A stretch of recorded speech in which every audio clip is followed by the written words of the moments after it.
Bonjour, deuxième vidéo sur la série statistique. On s'intéresse maintenant aux caractéristiques de dispersion, une nouveauté du programme de première donc. On va insister sur la variance et l'écart type, mais avant, je voulais commencer par vous parler de la première caractéristique de dispersion autour de la médiane. Celle-ci, c'est ce qu'on appelle l'écart interquartile. Alors c'est tout bête, hein, comme son nom l'indique, c'est la différence entre Q3 et Q1. Donc l'écart interquartile, il mesure la dispersion des valeurs de la série autour de la médiane. Plus l'écart interquartile est petit, plus les notes ou les valeurs sont resserrées autour de cette médiane. Donc c'est vraiment un outil facile à utiliser, mais ce qui va plutôt nous occuper, c'est la caractéristique de dispersion qui permet de mesurer la dispersion, pas autour de la médiane, mais autour de la moyenne justement. Parce que pour la médiane, on a déjà la boîte à moustache ou le diagramme en boîte qui nous permet de bien visualiser la dispersion de ces valeurs autour de la médiane, mais la moyenne c'est une autre histoire. Donc comment on va procéder? En tout cas moi, comment je vais procéder dans cette vidéo? Un peu à l'envers, puisque je vais déjà vous donner le résultat et puis on va montrer sur un exemple après comment on a pu en arriver là. Ce n'est pas une démonstration, les démonstrations ne sont pas exigibles ici, mais c'est vraiment la façon qu'on a de procéder. Donc regardez, quand vous avez un tableau de valeurs, oui c'est ça, un tableau de valeurs statistiques avec les valeurs ici qu'on note en général x indice i, x1, x2, x3, x4, x5, etc. jusqu'à xp en général, et puis donc les n1, les effectifs n1, n2, n3, n4, n5, donc les ni, avec ici un effectif total de grand N, de petit n, je vais le noter plutôt comme ça dans le cours. Et bien vous savez que la moyenne, pour l'obtenir, vous faites somme des n multiplié par xi, donc ça fois ça, plus ça fois ça, plus ça fois ça, plus ça fois ça, etc. Donc pour i allant de 1 à p, et on divise tout ça par n. Je le mets devant vu que ça ne dépend pas. Ça, c'est ce qu'on appelle la moyenne. D'accord? C'est la formule que vous avez déjà vue et qu'on utilise depuis la fin du collège et en seconde, même si on ne l'écrit pas tout à fait comme ça. Donc, à partir de là, on va créer une fonction avec un x. On cherche à connaître le x qui fait qu'on se situe sur un point d'équilibre entre toutes ces notes-là. Où serait le x pour qu'il soit aussi proche possible de 6, de 7, de 11, de 12 ou de 14? Donc on va créer une fonction, c'est la fonction que je vais écrire ici. C'est, encore une fois, on va diviser tout par n, c'est la somme pour i allant de 1 à p, des ni multipliés par, et là on ne va pas s'occuper de xi mais de xi moins, il me faut bien une variable quand même, sachant que xi ce sont des nombres, les ni aussi, puis n également. Donc la seule variable que j'ai c'est x, je vais la mettre ici, et on va mettre tout ça au carré. Donc la somme des ni fois xi moins x, ou alors x moins xi, c'est pareil, au carré. Et bien quand on s'intéresse à cette fonction, on va voir un exemple juste après, et bien on constate que la moyenne de la série, c'est-à-dire x bar, eh bien c'est la valeur pour laquelle le minimum est atteint. Donc on va déjà voir que cette fonction c'est un polynôme du second degré, on peut s'en douter un peu, qu'elle a un minimum, et en plus, eh bien, la valeur pour laquelle cette fonction a un minimum, eh bien, c'est la moyenne. Et justement, à ce nombre, en gros un polynôme, ici ce sera la moyenne, et le nombre qui correspondra à la moyenne, l'image en quelque sorte de la moyenne par cette fonction, c'est ce qu'on appelle la variance. Donc la variance, il suffit de remplacer le x qui est une variable par le nombre moyenne, c'est-à-dire x bar. Donc la variance, ça va être 1 sur n, somme pour i allant de 1 à p, des ni xi moins x bar, cette fois-ci au carré. Autant ici, il y a une variable, c'est le nombre x, enfin ce n'est pas un nombre, c'est une variable x, autant ici il n'y a plus de variables, ce ne sont que des nombres, xi, x bar, ni et puis le petit n. Donc ça c'est pour la variance. Qu'est-ce qu'on appelle l'écart type? L'écart type qu'on note avec un sigma comme ceci, c'est la racine carrée de la variance. La variance est un nombre négatif, c'est une somme de carrés et de nombres positifs. Donc c'est un nombre positif, on peut passer à la racine, ça nous donne l'écart type. Alors pourquoi on passe à la racine? Juste parce que le x qu'on aura trouvé ici, qui sera le point d'équilibre, vu qu'on le passe au carré, on perd un peu l'homogénéité des unités. Les nombres qu'on obtient sont trop hauts par rapport au nombre de base. On aimerait bien que sigma se situe dans cette tranche de nombres. En tout cas, dans cet ordre de grandeur. Et si on passe tout au carré, on obtient des nombres beaucoup trop grands. Donc en repassant à la racine, on revient à des choses qui sont à peu près sur le même niveau que ces nombres-là. Donc l'écart type d'une série, ça mesure la dispersion de la série autour de la moyenne. Vous allez voir qu'à utiliser, c'est très simple. La calculatrice le fait, il y a une formule, hein. Ben, là vous le voyez, alors ça peut paraître compliqué, vous allez voir qu'on va en voir une deuxième plus simple. Et puis le passage à la racine carrée, je vous le disais, ça a été fait pour des raisons d'unité. Bon, on passe à l'activité qui permet de montrer ceci. Donc, activité d'approche sur la variance et l'écart type. On va considérer comme exemple deux séries de notes. La série A de 6, 7, 11, 12 et 14. La série B 3, 3, 11, 15, 18. Attention, première remarque, ce n'est pas un tableau de statistiques classique. En fait, c'est plutôt deux tableaux en un.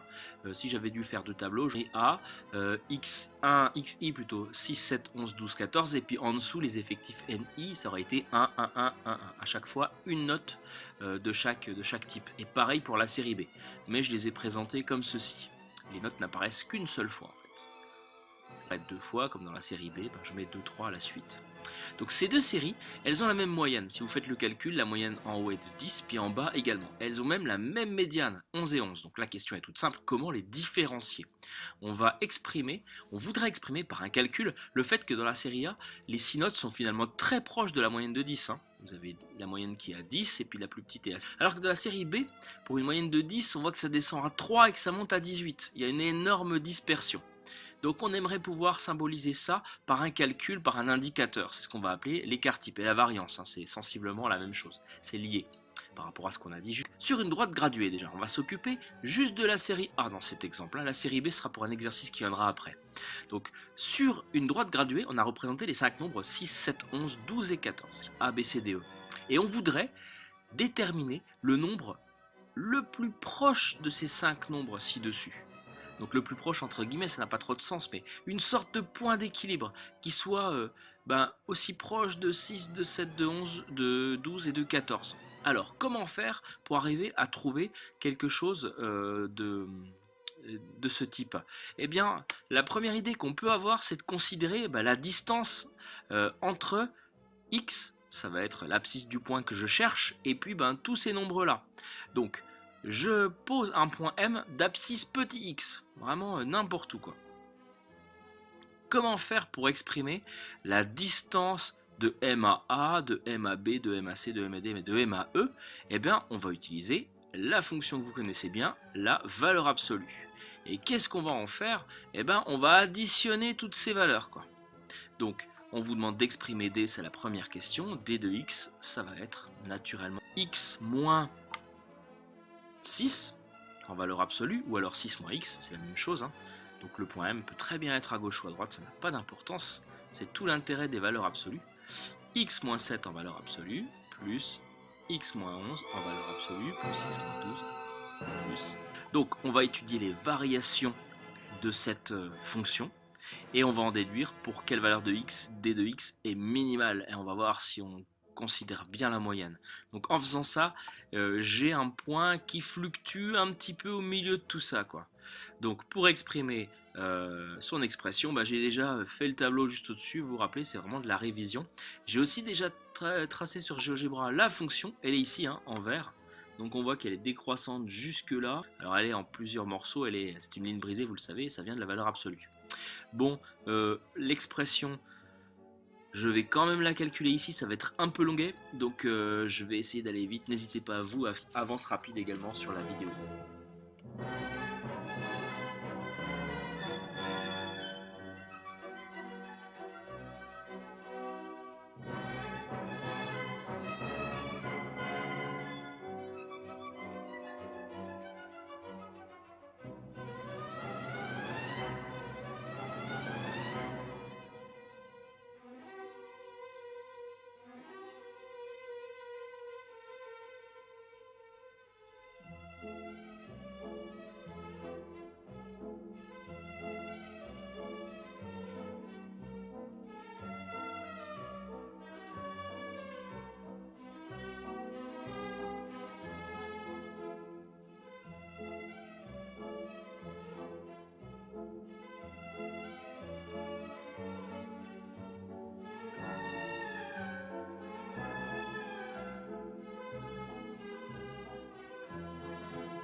pour ce détail de calcul. Et donc pour faire la somme, eh bien, je commence par les valeurs charnières. Donc ici on trouve 20, ici on trouve 17, j'additionne tout, 13, 14, 20. Et donc après addition de tout ça, ici ça donne moins 5x plus 50 entre l'infini et 6, moins 3x plus 38 entre 6 et 7, 3x moins 22 entre 12 et 14, et puis 5x moins 50 entre 4. En effet, ici on a bien l'ordonnée à l'origine qui vaut 50, hein. C'est ce qu'il y a là. Là on a bien le point 6, 20. Voilà en tout cas pour les variations de D, enfin l'expression de D, plutôt les variations déjà décroissantes jusqu'au point ici, a priori. Donc c'est 11, hein, donc les variations. Et puis donc en déduire pour quelle valeur de x D de x est minimale, et ben D de x est minimal pour x égale 11. Ça se voit sur le dessin que je viens de vous montrer, 13. Et donc atteint pour x égale 11. Que représente ce 11? C'est la médiane. Donc l'idée de prendre la valeur absolue, c'est intéressant, mais ça ne va pas être satisfaisant.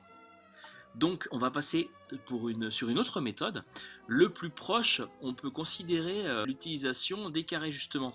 Alors un carré, une distance, c'est aussi un carré par rapport à ce que vous avez vu en seconde.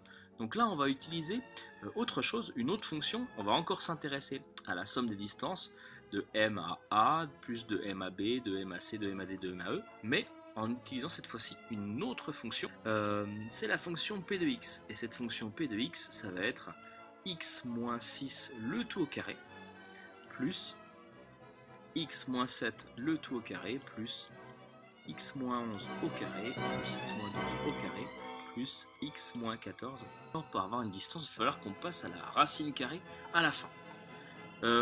On va étudier les variations de cette fonction. Alors, je vous laisse le soin de la développer.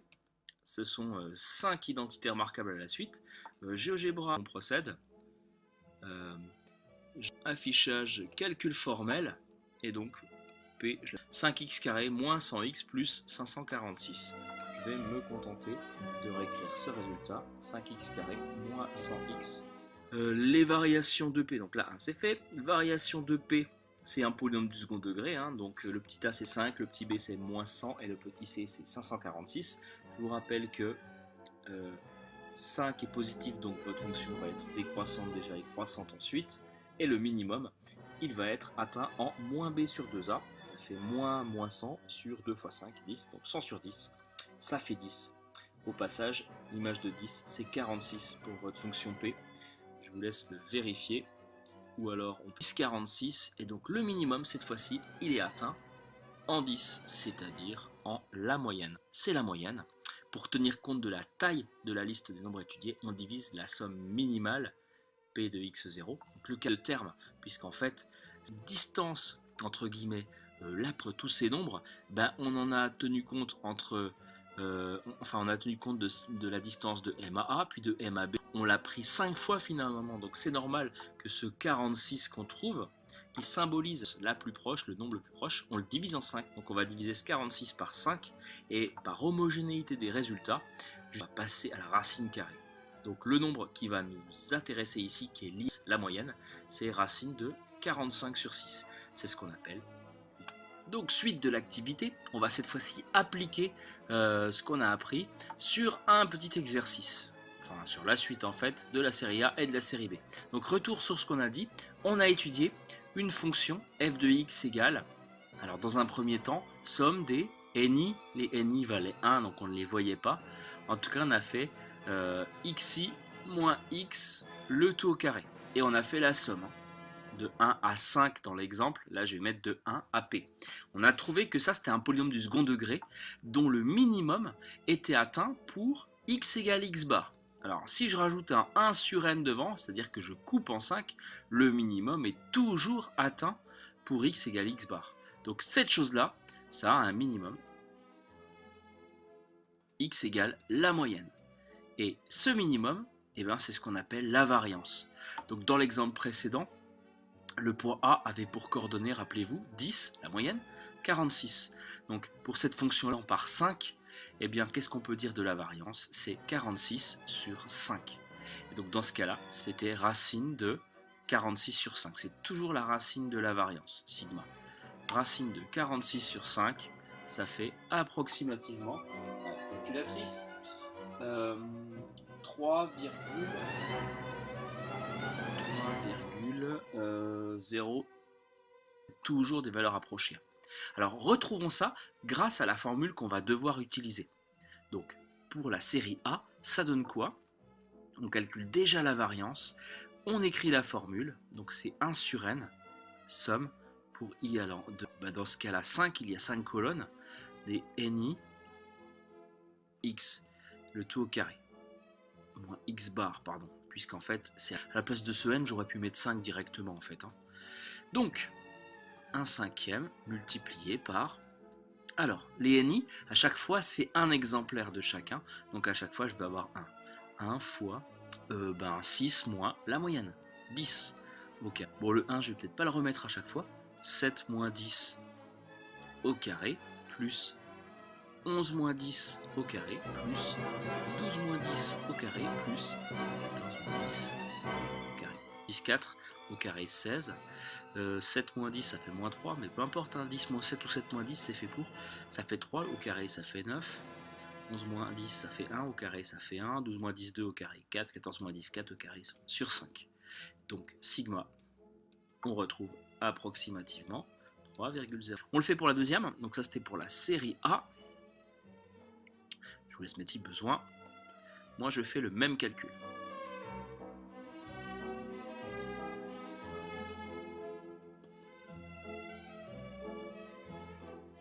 Alors ici, je commence par mettre 3 moins 10 au carré. Au carré, je vois que le ni ici, il est en 2. Très bien le mettre comme ceci.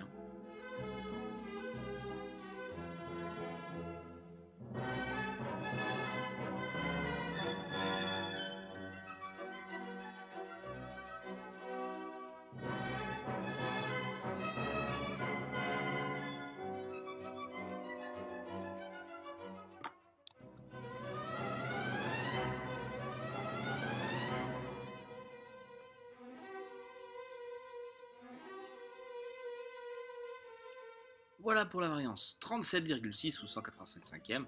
Donc, que vaut l'écart type de la série B? Il vaut à peu près, déjà il est égal à racine de 37,6, c'est-à-dire... Donc voilà, on a un écart type qui est 2 fois plus élevé que le premier.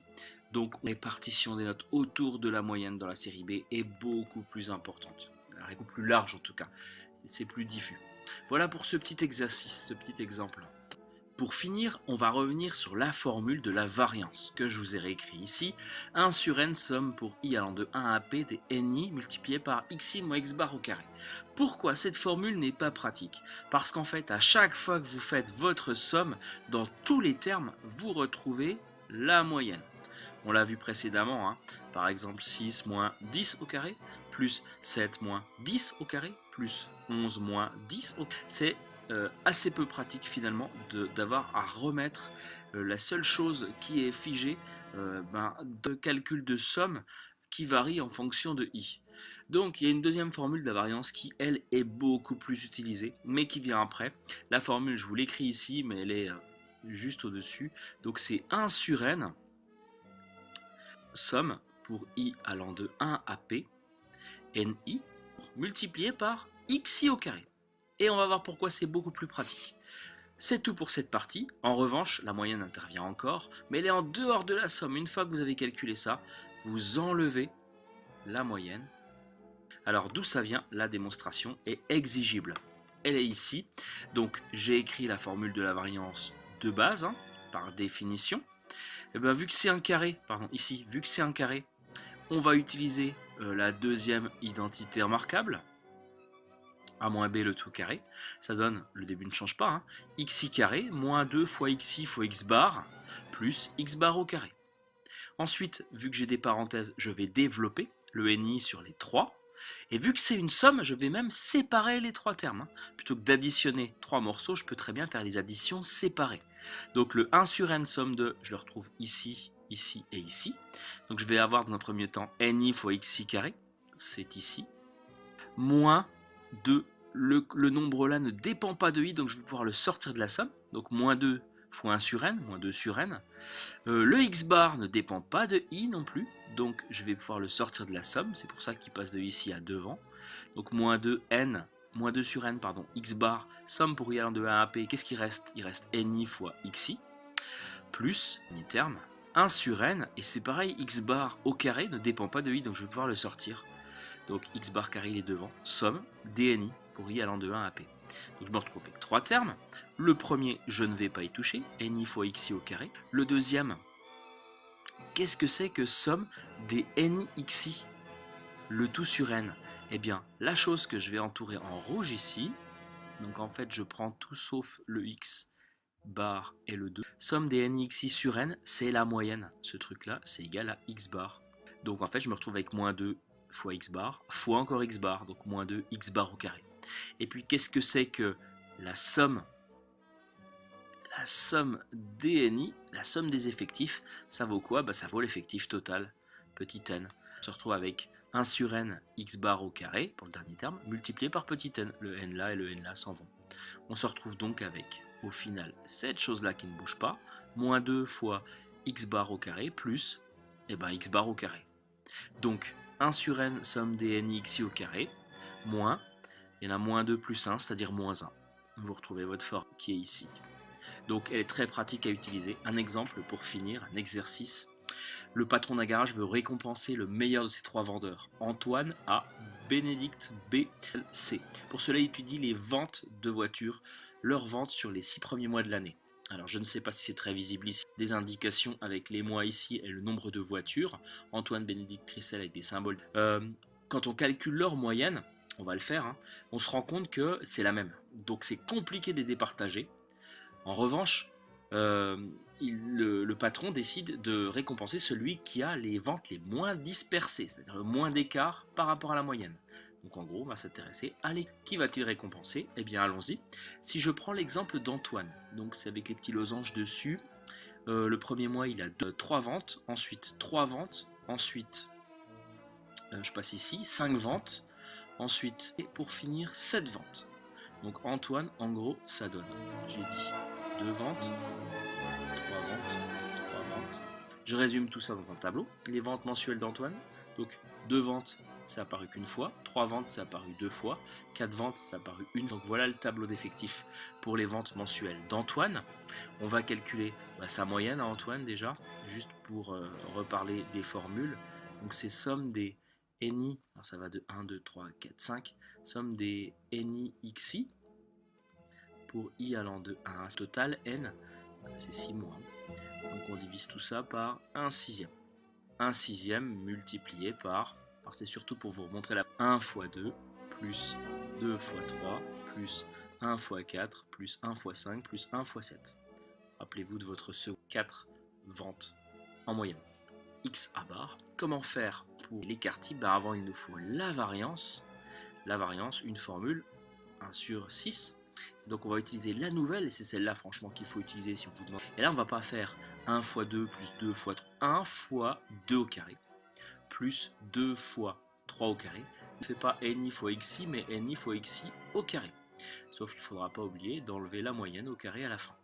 Ça donne donc 1 sixième multiplié par 1 fois 2 au carré, 4 au carré, plus 1 fois 5 au carré, plus 1 fois 7 au carré, auquel on enlève. Le calcul de la moyenne avant est nécessaire. On se retrouve avec 112 sur 6 moins 16. C'est-à-dire, je vous laisse faire les calculs à 8 tiers. Que vaut donc sigma pour Antoine? Et bien c'est racine de 8 tiers, qui vaut à peu près 1,63 280 directement. Mais si on vous demande des détails, il faut que vous soyez en mesure d'écrire la formule et un petit détail de calcul. Je vous laisse faire les calculs pour les deux autres, mais en tout cas, pour Béné x bar, vous retrouvez 4. Et si vous calculez son écart type, sigma 1,4142,1. Pour la dernière, pour Christelle, x bar c'est encore 4. Et sigma c est à peu près 1,63 299. Conclusion, les 3 moyennes sont bien. En revanche, on constate que Bénédicte a des résultats qui sont moins dispersés autour de la moyenne, en comparaison de Christelle à 1,63 donc a priori, c'est Bénédicte qui va être récompensé. Voilà pour cette eau pour la dernière.